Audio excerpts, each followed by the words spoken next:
Hi, Mike.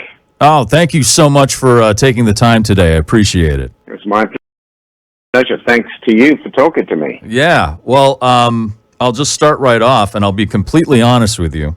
I have not listened to the Fixx in quite a long time, and I don't want to say I was surprised after listening to every 5 seconds because you guys have always made really great and interesting music. But what really surprised me is that you guys still have something to say after 40 plus years of being in the music business, which can wear a person down, make them jaded and cynical sometimes. And it could sound like you could sound like an old curmudgeon, but you don't. It's you could be the old guy, hey, get off my lawn, you kids with your phones, but you're not. You still, it's put in a very eloquent way. How do you keep that filter, that attitude going after more than 4 decades in the business? Right. Well, thank you for saying that, firstly. I would say that when you're in a band of guys, we're all still the original members of this band. We've grown up through thick or thin. We keep each other in a bubble of spirit, and we understand that we do what we do because it's cathartic for us. It's kind of a therapy. And I can't say that the world is any saner today than it was back then.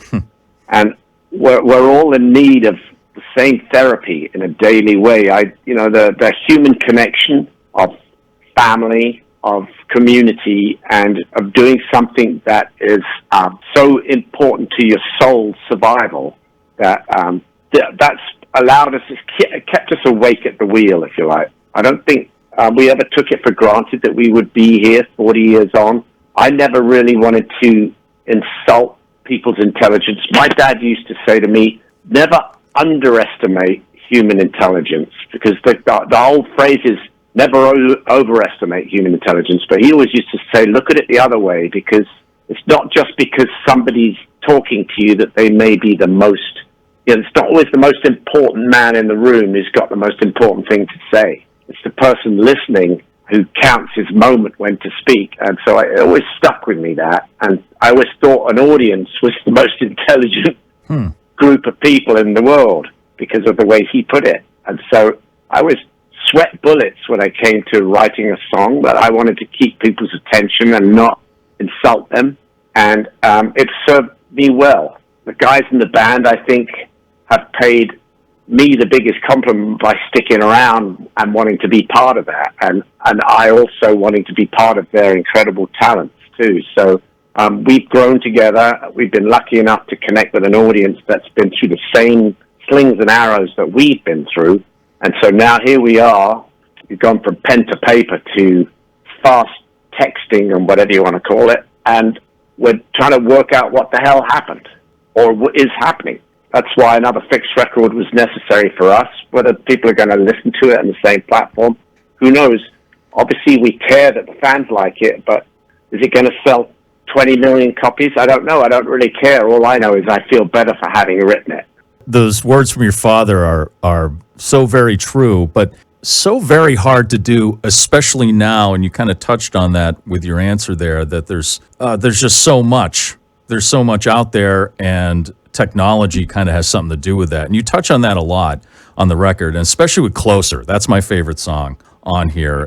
Yeah. And so when you mentioned texting right there, is that what that means, that line? Why cast a spell when you can send a text? Like, is that like, why text when you could write a letter or actually speak to someone in a voice on the phone? Is that what that means? It does. And it also kind of refers to the fact that how many times have you sent a text when you're in your most annoyed self, 2 seconds later wished, oops, you could take it back. Oh, yeah. And so you say things in the heat of the moment that maybe had you taken the time to write it on pen and paper, you would never have put the stamp on it and sent it out there. There would have been a temperance to your thoughts. And today, we live in a world of hotheads. We live in a world where it's all been spun out in a centrifuge, left and right, and you end up being a fanatical moderate. And you look around the middle ground, and it's like a dystopian battlefield. Who the hell's left standing in the middle of sanity? Nobody seems to want to get elected on that platform. But I know there are new shoots out there, and I know that intelligent, quiet person is listening when they feel the time is right, they will speak up. And the pendulum crosses the middle ground twice as much as it reaches the extremes.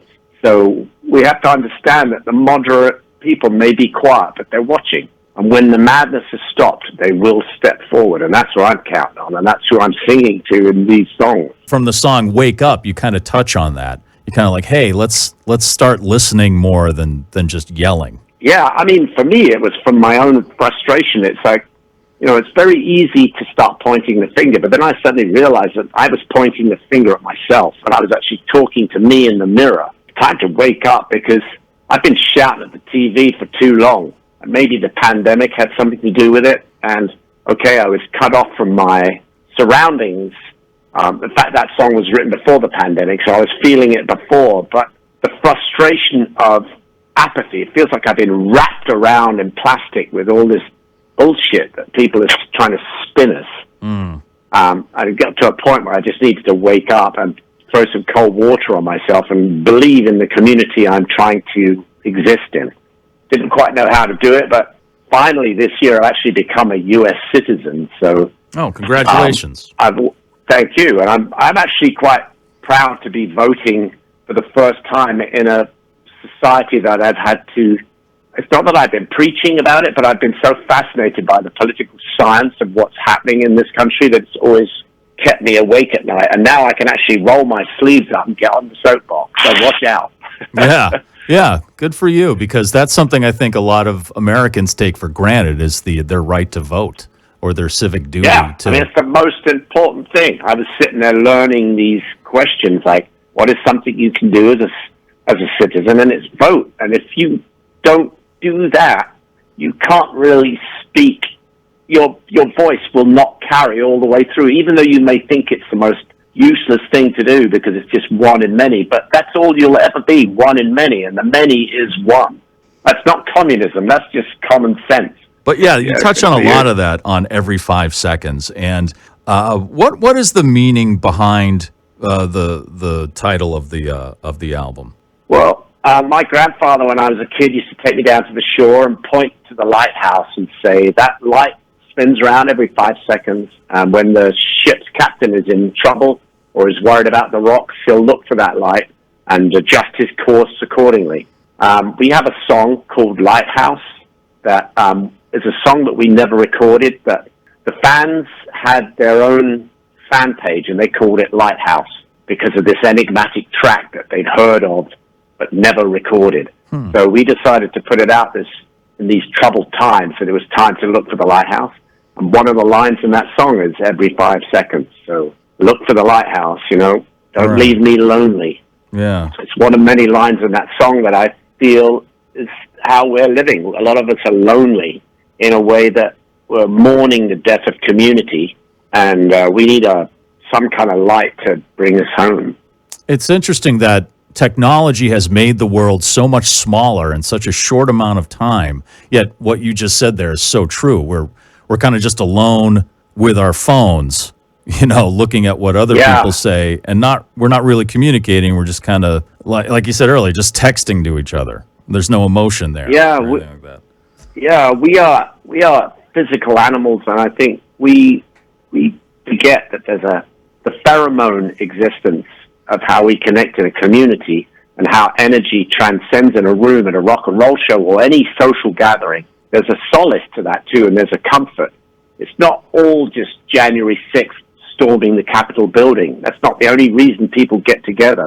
There's actually a good thing to celebrate being together, and we need to remind ourselves of that. Well, on continuing to talk about technology, the Fixx, I should say, were what a lot of people would call an MTV band back in the day, and that's just because you guys started recording music when MTV started, and you had some great videos and stuff. And now MTV's not playing any music at all, and the process of recording and putting your music out there and touring has changed so much since that time.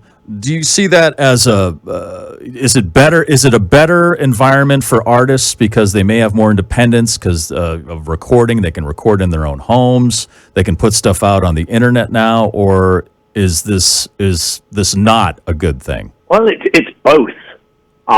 It's allowed people to capture their moments in a way that can sound very convincing. Unfortunately, I'm sure that we're missing some incredible talents because of the rush to release stuff. I think I heard the other day that there's 60,000 songs a day put up on Spotify. Well, I'm not sure how how you get heard on a big platform unless you start locally and start to resonate locally and grow from there, which maybe is the way that it always was before recorded music ever was invented of any sort. I know that at the early days of MTV, we felt like, looking back, we were like electronic babysitters. Kids would come home from school and sit for hours in front of MTV. That was me. And yeah, we were able to sort of present our music to everyone that was kind of at home, and that's the fruit of our audience today. A lot of our audience is that MTV generation. So I would be a hypocrite to say that it wasn't very, very important to our development, as is whatever's happening today. But I'm not so sure that the talent gets to the top. They say, cream rises to the top, but so does shit. If I'm allowed to say it. Yes, it does float.